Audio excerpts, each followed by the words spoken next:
Okay. Go. Okay, welcome to AgriBusiness Forum 2015.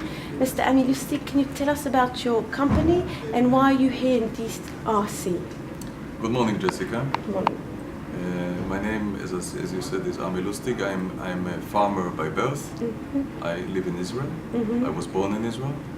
And as a smallhold farmer, I'm very much aware of the importance of bringing technologies and projects to Africa and to the DRC. We've been active in Africa for the last 30 years. We've done various projects. Elal Group is my company. I'm a partner in this company. This company has done dozens of projects in Africa in communication, health, education, but mainly, and my main emphasis in the last 15 years is agriculture. Why agriculture? Why DRC? Well, first and foremost, my approach is commercial and operational. I don't ignore the impact our projects have. You know, people are saying that every dollar invested in agriculture generates $3 in the value chain, which I see. But basically my approach is that a sustainable project is a well-established, professional, profitable project. Because if the projects are no longer there when we go, then what is left? That's the philosophy. Now in Israel, as you may know, we have hundreds of technologies in agriculture. We act as integrator and facilitator of all these technology combined. What we do in the company, we do the business analysis, we do the feasibility study, which is the boring part. And then we go ahead to raising the financing, which is the difficult part. And then we go for the fun part, which is construction and operation. That's what we love to do.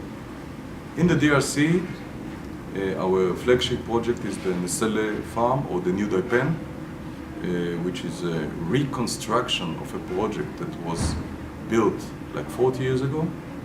Was again, like many other projects in many other countries, was deserted. We came with a contract from the Congolese government, an $88 million contract, to rehabilitate and operate this multidisciplinary farm, which is one of the most advanced farm in Western Africa. And so my second question is, how important is public and private partnerships for the future of agriculture in Africa? No other way.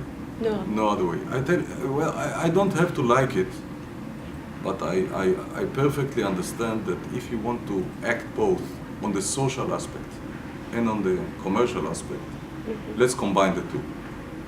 So let's the government help us in financing the social aspect, which means building villages, paving roads, providing infrastructure. Education. That's what the government should do. We should do the commercial part, marketing, branding, quality control, efficiency. Both things should be transparent. Both elements should be transparent as possible, which means that we, in principle, are trying to bring investors to the commercial, let's say in the private, the P, which is private. I want this P to be transparent, efficient, public if possible. Listen, we have histories of PPP organization being privatized at the end of the day for billions of dollars. Now the market here in DRC, only DRC, is a multi-billion-dollar fresh food market. No dairy yet. Everybody here is eating a UHT, is consuming UHT and milk powder. Imagine what happens when the middle class, or the emerging middle class in DRC, this country is growing 9.5% a year. So that was another question of mine. How stable do you really believe that DRC is for people like you to invest in? You have taken this risk and invested in the country.